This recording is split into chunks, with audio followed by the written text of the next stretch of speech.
नमस्कार दर्शक मित्रों, मैं हूं दिया खटवानी और स्वागत है आपका के न्यूज में। चलिए गौर करते हैं आज के मुख्य समाचारों से पहले कुछ हेडलाइंस पर। अमेरिका दौरे की शुरुआत के वक्त प्रधानमंत्री नरेंद्र मोदी ने एक फोटो शेयर की थी। टीएमसी नेता रिजू दत्ता के बाद अब कांग्रेस नेता दिग्विजय सिंह ने भी प्रधानमंत्री नरेंद्र मोदी की 3 दिवसीय अमेरिका यात्रा पर सवाल खड़े किए हैं। अमेरिका में आज क्वाड देशों भारत, अमेरिका, जापान और ऑस्ट्रेलिया के राष्ट्रपतियों की पहली इन पर्सन मीटिंग होनी है। अफगानिस्तान के डहने और वहां से अमेरिकी के शर्मनाक वापसी के बाद पाकिस्तान के खिलाफ गुस्सा चरम पर। पंजाब में तख्ता पलट के बाद कैप्टन अमरिंदर सिंह आर पार की लड़ाई के मूड में दिख रहे हैं।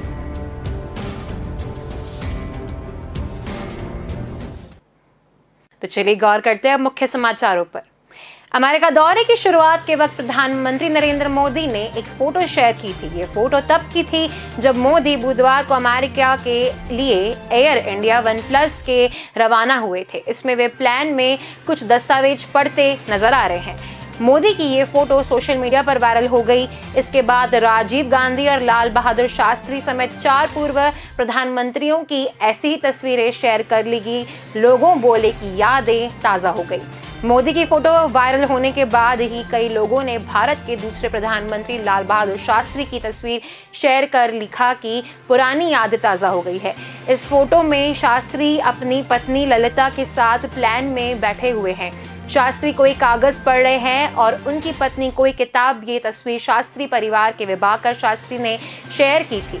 इस फोटो पर कई यूजर ने लिखा, हमें भारत के इस महान सपूत पर नाज है।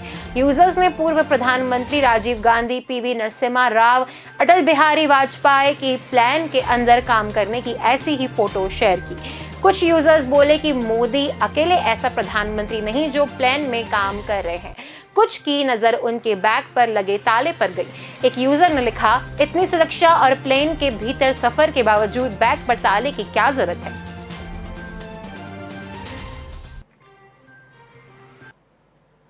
टीएमसी नेता रिजू दत्ता के बाद अब कांग्रेस नेता दिग्विजय सिंह ने भी प्रधानमंत्री नरेंद्र मोदी की 3 दिवसीय अमेरिका यात्रा पर सवाल खड़े किए हैं। उन्होंने शुक्रवार को एक ट्वीट करके लिखा, मुझे जहां तक जानकारी है प्रधानमंत्री नरेंद्र मोदी ने कोवैक्सीन लगवाई थी जो अमेरिका में स्वीकृत नहीं है।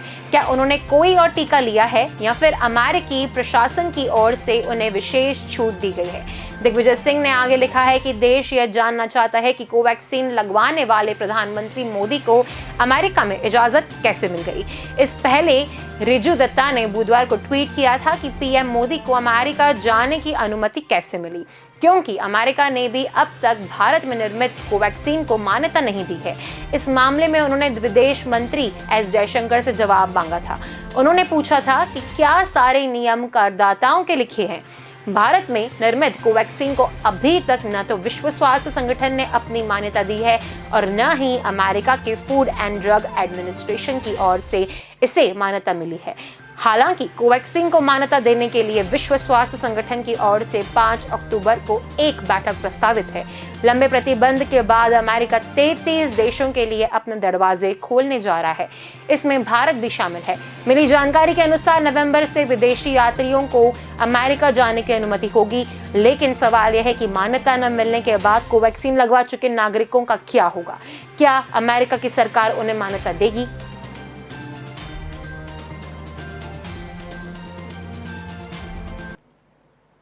अमेरिका में आज क्वाड देशों भारत, अमेरिका, जापान और ऑस्ट्रेलिया के राष्ट्रध्यक्षों के पहली इन पर्सन मीटिंग होनी है।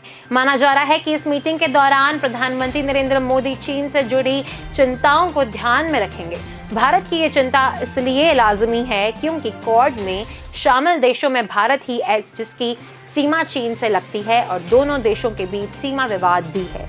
सूत्रों के मुताबिक पूर्व डिप्लोमेट जितेंद्र नाथ मिश्रा कहते हैं कि क्वाड में भारत को अपनी समुद्री हितों की सुरक्षा पर ध्यान देना चाहिए। मिश्रा के मुताबिक भारत को कुछ कड़े सवाल उठाने की जरूरत है कि क्वाड समुद्र से जुड़े उसके हितों को कैसे सुरक्षा दे सकते हैं। क्योंकि हिंद महासागर में चीन कई सालों से चुनौती बना हुआ है। भारत ही नहीं बल्कि क्वाड के बाकी तीनों देश भी चीन की नीतियों को लेकर चिंतित हैं। यही वजह है कि हिंद प्रशांत क्षेत्र में चीन को कंट्रोल करने के लिए अमेरिका और ऑस्ट्रेलिया ने पिछले हफ्ते सुरक्षा समझौता किया है। हालांकि इसमें भारत और जापान शामिल नहीं है, बल्कि अमेरिका के साथ ऑस्ट्रेलिया और ब्रिटेन ने यह पार्टनरशिप की है। फिर भी यह भारत और जापान के लिहाज में भी काफी अहम है, क्योंकि ये सभी देश हिंद प्रशांत क्षेत्र में चीन के बढ़ते दखल पर लगाम लगाना चाहते हैं।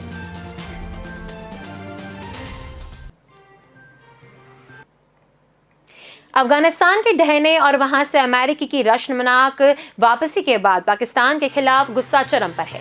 सामरिक समुदाय और अमेरिकी सांसद पाकिस्तान को सजा देने की मांग कर रहे हैं। उन्हें पूरा भरोसा है कि पाकिस्तान ने अफगानिस्तान में भरोसा तोड़ा है। 2008 से 2011 तक अमेरिका में पाकिस्तान के राजदूत हुसैन हक्कानी सूत्रों को बताते हैं, अमेरिकियों का मानना है कि पाकिस्तान द्वारा तालिबान को दिए गए समर्थन की वजह से ही अफगानिस्तान में अमेरिका प्रतिष्ठा चकनाचूर हुई है। इसका मुख्य कारणों में से एक यह है कि पाकिस्तान में तालिबान को अभेद्य अभयारण्य मिल गया है। बाइडेन ने राष्ट्रपति पद संभालने के 6 महीने बाद की पाकिस्तान के प्रधानमंत्री इमरान खान से बात नहीं की है।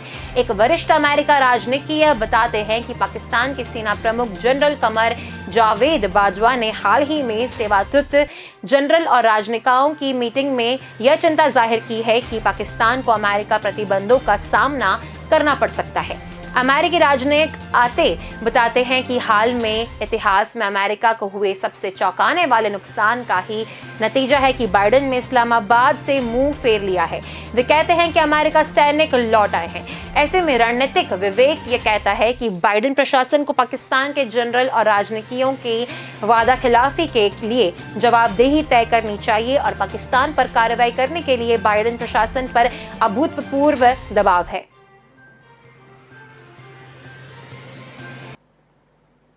पंजाब में तख्तापलट के बाद कैप्टन अमरिंदर सिंह आर पार की लड़ाई के मूड में दिख रहे हैं। कैप्टन ने अब नवजोत सिद्धू को मूर्ख, जोकर और ड्रामेबाज तक कह दिया है। पार्टी प्रधान होने के बावजूद कैप्टन सिद्धू के खिलाफ बयानबाजी कर रहे हैं। कैप्टन कहते हैं कि सिद्धू राष्ट्रीय सुरक्षा के लिए खतरा है। सिद्धू पार्टी के प्रदेश प्रधान हैं, इससे मुझे कोई फर्क नहीं पड़ता। अगर ऐसा है तो वे मुझे कांग्रेस पार्टी से निकाल दें। हालांकि इस पूरे विवाद पर अभी तक नवजोत सिद्धू ने कोई प्रतिक्रिया नहीं दी है। कैप्टन अपनी बात पर डटे हुए हैं कि सिद्धू एंटी नेशनल है। कैप्टन ने कहा कि कश्मीर बॉर्डर पर हमारे सैकड़ों जवान शहीद होते हैं, जख्मी होते हैं, जो आर्मी चीफ हमारे जवानों को मारने का हुक्म देता है। वह सिद्धू का दोस्त है। पाक पीएम इमरान खान ने उसकी दोस्ती है। ऐसे तो मेरी भी जान पहचान है, लेकिन मैं किसी से नहीं मिलता। राष्ट्रीय सुरक्षा से ऊपर मेरे लिए कुछ नहीं है। कैप्टन अमरिंदर सिंह ने कहा कि सिद्धू ड्रामा करके लोगों को इकट्ठा कर सकते हैं, वे भीड़ इकट्ठी कर सकते हैं, लेकिन वोट नहीं ला सकते। लोकसभा चुनाव में सिद्धू को बठिंडा और गुरदासपुर की जिम्मेदारी दी थी। दोनों जगह सिद्धू ने प्रचार किया। दोनों की सीटें कांग्रेस हार गई। सिद्धू हारे या जीते, मैं उसका विरोध करूंगा। जो एक मिनिस्ट्री नहीं चला पाया, वह पूरा पंजाब क्या चलाएगा।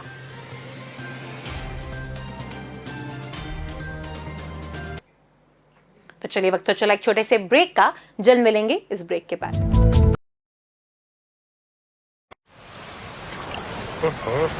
हम जब छोटे थे ना, हजारों कछुए आते थे इस बीच पर। हाँ, मैंने भी देखे हैं।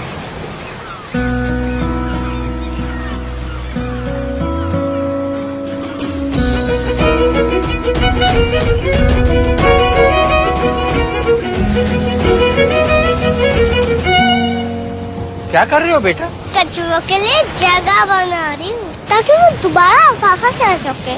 मुझे भी तो देखने हैं कछुए।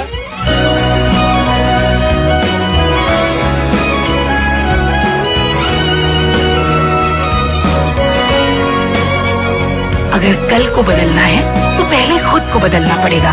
सर्फ एक्सेल में हमने भी की है एक शुरुआत खुद को बदलने की। Surf Excel Matic liquid 100% eco friendly actives के साथ मुश्किल दाग निकाले और पर्यावरण का भी रखें ख्याल।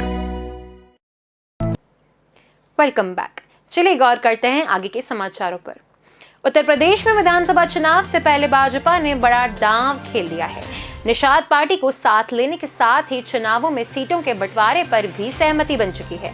भाजपा चुनाव प्रभारी धर्मेंद्र प्रधान और सह प्रभारियों के साथ 2 दिन चली लंबी बैठक के बाद यह निर्णय लिया गया।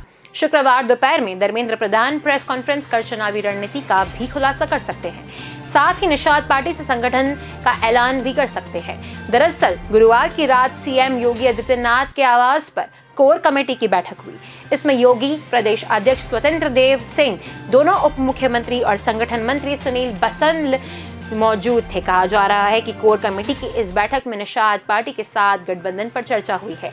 कोर कमेटी की बैठक में निषाद पार्टी को गठबंधन के साथ ही मैदान परिषद की खाली 4 सीटों में से 1 सीट देने पर सहमति बनी है।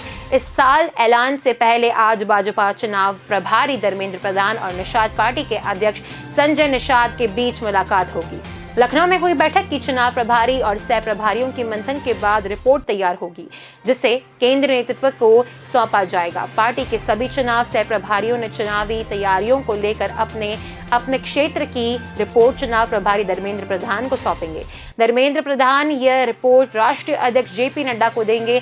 इसी रिपोर्ट के आधार पर आगे की चुनावी रणनीति तैयार की जाएगी।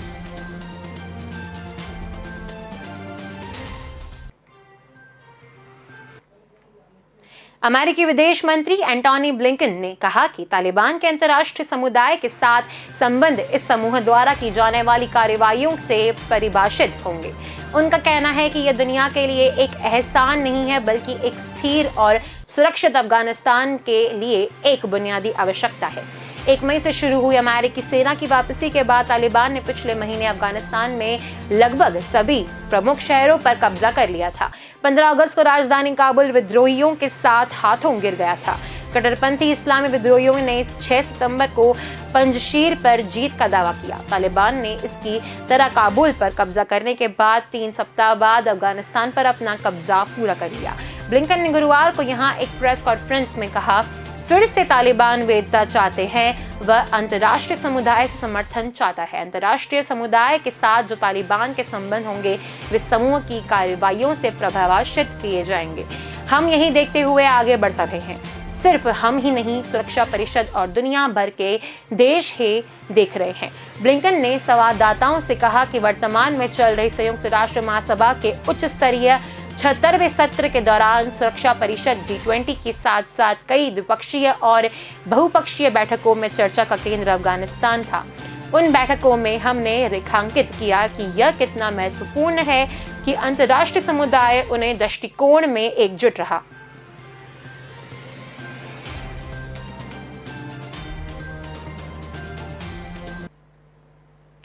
पंजाब में मुख्यमंत्री बदलने के बाद आज कैबिनेट विस्तार हो सकता है। गुरुवार रात को सीएम रणजीत सिंह चन्नी दिल्ली पहुंचे। इसके बाद उनका राहुल गांधी और प्रियंका गांधी के साथ 4 घंटे तक मंथन चला। रात 2 बजे तक यह बैठक राहुल गांधी के घर पर चली, जिसमें पंजाब कांग्रेस इंचार्ज हरीश रावत व कैसी वेणुगोपाल भी शामिल थे।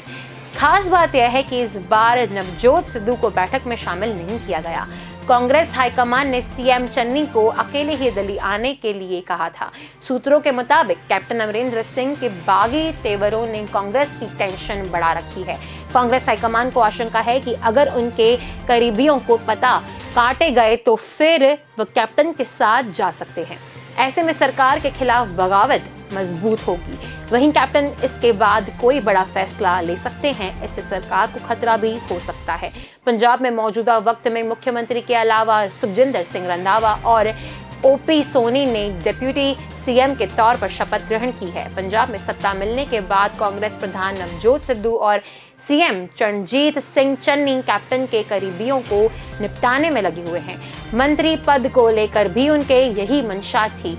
इसके बाद माना जा रहा था कि रानी सौडी, बलवीर सिद्धू, श्याम सुंदर अरोड़ा और ब्रह्म मोहिंद्रा को मंत्री पद नहीं मिलेगा। हालांकि इसको लेकर अब कांग्रेस हाईकमान ने रुख बदला है।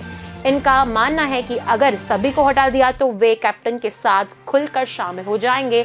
ऐसे में नई सरकार को कामकाज में परेशानी हो सकती है, इसलिए पुराने मंत्रियों को भी शामिल करने का लेकर मंथन हो चुका है।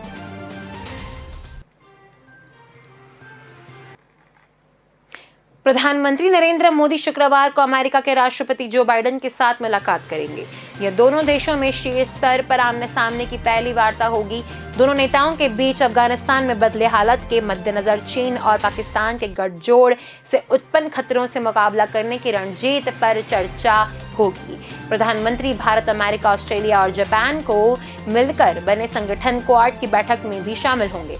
इस बैठक से पहले पीएम ने ऑस्ट्रेलिया और जापान के प्रधानमंत्रियों से द्विपक्षीय चर्चा की है।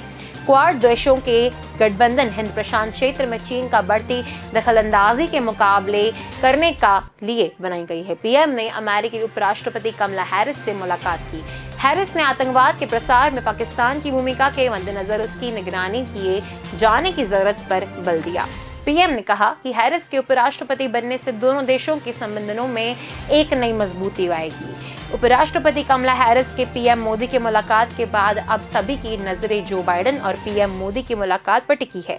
इस दौरान सीएम पार से आतंकवाद का मुद्दा, अफगानिस्तान के मौजूदा हालात, कोरोना महामारी से निपटने के लिए नई चुनौतियां और अफगानिस्तान में बदले हालात के मद्देनजर चीन और पाकिस्तान के गठजोड़ से उत्पन्न खतरों से मुकाबला करने की रणनीति पर चर्चा होगी।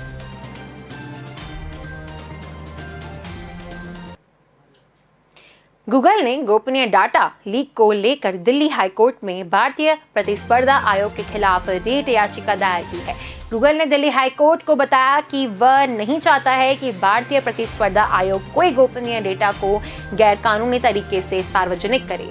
गूगल ने कहा कि उसने इसी महीने गूगल को एंड्रॉयड स्मार्टफोन की डील को लेकर चल रही एक जांच रिपोर्ट को सीसीआई को सौंपी गई थी, जिसे मीडिया में लीक कर दिया गया है। गूगल का कहना है कि इससे उसे और उसके पार्टनर की छवि को नुकसान हुआ है। यह भी है कि ध्यान देने वाली बात है कि सीसीआई वेब सर्च मार्केट में गूगल के एकाधिकार को लेकर भी जांच कर रही है। इसके अलावा सीसीआई के निशाने पर गूगल के स्मार्टफोन ओएस और स्मार्ट टीवी ओएस भी हैं, क्योंकि तमाम कंपनियां एंड्रॉयड ओएस के अलावा एंड्रॉयड टीवी ओएस का इस्तेमाल कर रही हैं, जो कि गूगल का ही है।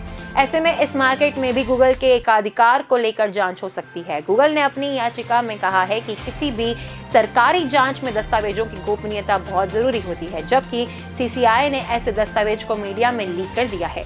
हम इसके समाधान के लिए कानूनी अधिकार का प्लान कर रहे हैं कि और भविष्य में इस तरह कोई डेटा लीक ना हो, इसके लिए मांग करते हैं। गूगल ने आगे कहा कि उसके खिलाफ चल रही जांच को लेकर अभी तक बताया पक्ष नहीं है और ना ही सीसीआई ने कोई अंतिम निर्णय लिया है। ऐसे में दस्तावेजों को मीडिया के साथ शेयर करना एक अनुचित व्यवहार है।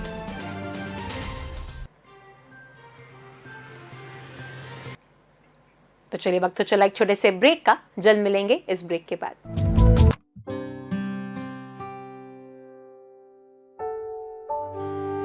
यादों में खो जाना बड़ा आसान होता है,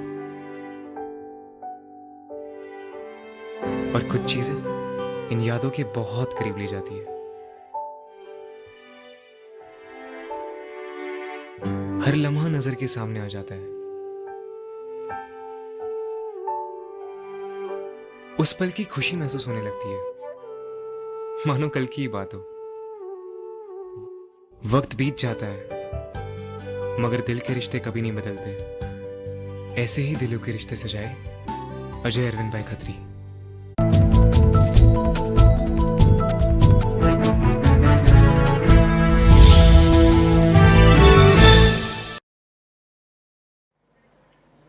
वेलकम बैक। चलिए गौर करते हैं आगे के समाचारों पर। अफगानिस्तान पर तालिबान के कब्जे के कारण भारत में प्याज के मार्केट में इस बार बूम आने की संभावना थी। किसानों ने भी हजारों हेक्टेयर में प्याज बो दी। अब सितंबर माह में बारिश की कई बार झड़ी लगी रही। लगातार बारिश से अकेले अलवर जिले में करीब 250 करोड़ की प्याज की फसल में जलेबी रोग लग गया। कई जगह तो किसानों ने खड़ी खेती पर ट्रैक्टर चला दिए, मतलब प्याज को नष्ट कर दिया। किसानों ने अब आगे की खेती की तैयारी शुरू कर दी है। प्याज की फसल में किसानों को एक बीघा में करीब 30 से 40 हजार रुपए का नुकसान है। अब जिन किसानों में प्याज को बचा रखा है, उनको अच्छे भाव मिलने की बड़ी उम्मीद है, लेकिन के व्यापारी मान रहे हैं कि इस बार भाव सामान्य रह सकते हैं। राजस्थान के प्रमुख अलवर जिले में किसानों ने प्याज की खेती में 250 करोड़ रुपए लगा दिए हैं। इस एक की जिले में करीब 40,000 बीघा में प्याज बोया था। अब भाव अच्छे मिले तो किसानों की झोली में 600 करोड़ रुपए आ सकते हैं। प्रदेश और देश भर में हजारों करोड़ रुपए का फायदा हो सकता था। भारत में फसल खराब होने की स्थिति के बाद ही अफगानिस्तान से प्याज आयात किया जाता है, इसलिए ताकि प्याज के भाव इतने अधिक नहीं हो सके कि महंगाई के रूप में सरकार को घेरा जाने लगे।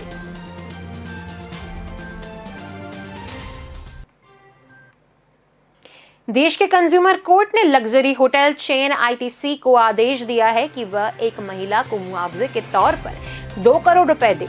कोर्ट का कहना है कि आईटीसी मौर्य होटल ने आशान रॉय नाम की इस महिला के लंबे बाल काट दिए और गलत हेयर ट्रीटमेंट दे दिया, जिसकी वजह से महिला को बड़ा नुकसान हुआ। उसकी लाइफस्टाइल बदल गई और टॉप मॉडल बनने का उसका सपना टूट गया। यह मामला अप्रैल 2018 का है, जिस पर कोर्ट ने 21 सितंबर को फैसला दिया है।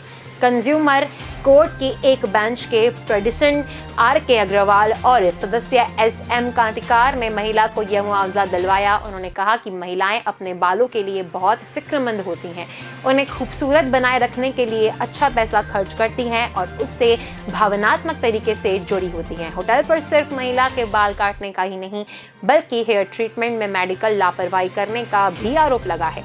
कोर्ट ने कहा कि महिला का स्कैल्प जल गया, जिसमें महिला को अब तक एलर्जी और इचिंग रहती है। महिला की तरफ से दाखिल किए गए व्हाट्सएप चैट से यह साफ हुआ है कि होटल ने अपनी गलती मानी थी और फ्री ट्रीटमेंट देने की पेशकश करके अपनी गलती छुपाने की कोशिश भी की थी। कोर्ट ने होटल को यह मुआवजा देने के लिए 8 हफ्तों का समय दिया है।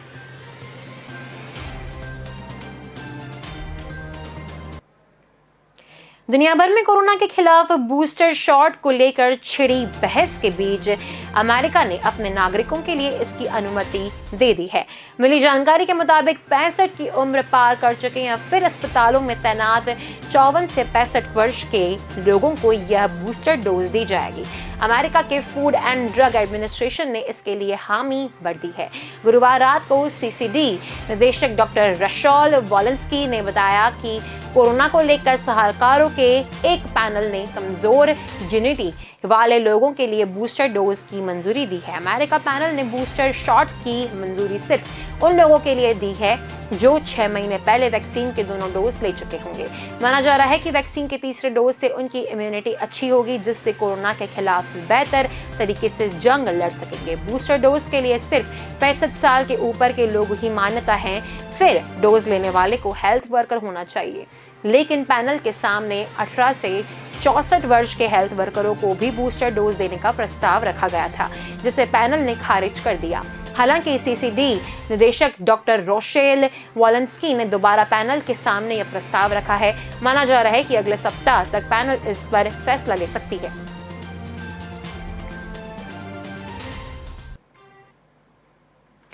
फतह के आखिरी दिन यानी शुक्रवार को बाजार मजबूती के साथ खुले। बाजार खुलते ही सेंसेक्स ने नया इतिहास रच दिया है। सेंसेक्स पहली बार 60,100 के पार खुला। बाजार अभी भी शानदार तेजी के साथ कारोबार कर रहा है। फिलहाल सेंसेक्स 350 पॉइंट चढ़कर 60,200 पर और निफ्टी 80 पॉइंट चढ़कर 17,900 पर कारोबार कर रहा है। 5G पर पीएम मोदी की मीटिंग में भारतीय बाजार टॉप गियर में है। प्रधानमंत्री नरेंद्र मोदी ने टॉप अमेरिकी सीईओ से मुलाकात की। 5G और डिफेंस के लेकर डिजिटल इंडिया तक कई मुद्दे पर चर्चा हुई। इस दौरान ब्लैकस्टोन ग्रुप के सीईओ स्टीफन श्वार्ज़मैन ने कहा कि भारत में और $40 अरब का निवेश करने की योजना बनाई है। सेंसेक्स के 30 शेयर्स में से 18 शेयर्स बढ़त के साथ और 112 शेयर्स कमजोरी के साथ कारोबार कर रहे दिख रहे हैं, जिसमें एशियन पेंट्स के शेयर 4%, भारती एयरटेल और HCL टेक के शेयर 3% से ज्यादा की तेजी के साथ ट्रेड कर रहे हैं। वहीं टाटा स्टील के शेयर में 2% की गिरावट देखने को मिल रही है। रियलिटी और IT शेयर्स बाजार में उड़ान भर रहे हैं। NSE पर रियलिटी इंडेक्स में 2% से ज्यादा की तेजी है। IT इंडेक्स 2% से ज्यादा की तेजी के साथ ट्रेड कर रहा है। इंडेक्स में L&T के शेयर में 6% से ज्यादा की तेजी है। एम्फेसिस के शेयर में 4% और विप्रो के शेयर में 2% से ज्यादा तेजी आ गई है।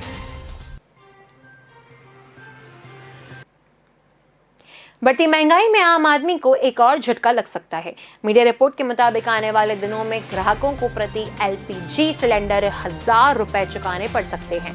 सरकार एलपीजी सिलेंडर पर मिलने वाली सब्सिडी बंद कर सकती है। हालांकि एलपीजी सिलेंडर की कीमत बढ़ाने पर सरकार का क्या विचार है, ऐसी कोई खबर सामने नहीं आई है। लेकिन सरकार के एक आंतरिक मूल्यांकन में ये बात सामने आई है कि उपभोक्ता एक सिलेंडर के लिए 1000 रुपए तक देने के लिए तैयार है। मीडिया रिपोर्ट के मुताबिक एलपीजी सिलेंडर की सब्सिडी को लेकर सरकार दो रुख अपना सकती है।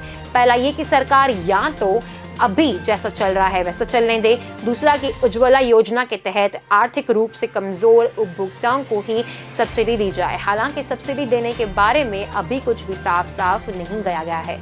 वित्तीय वर्ष 2020 से 21 के दौरान सरकार ने 3,559 करोड़ रुपए सब्सिडी के रूप में उपभोक्ताओं को दिए थे। वित्त वर्ष 2019 से 20 में यह खर्च 24,468 करोड़ रुपए का था, यानी एक साल में ही सरकार ने सब्सिडी में लगभग 6 गुना कटौती की है।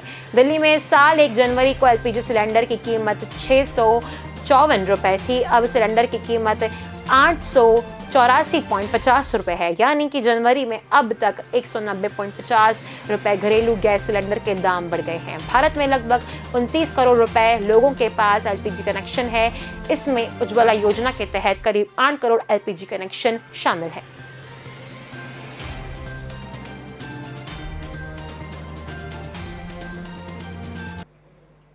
तो अभी के समाचारों में बस इतना ही। अधिक समाचार के लिए देखते रहिए के न्यूज़। धन्यवाद।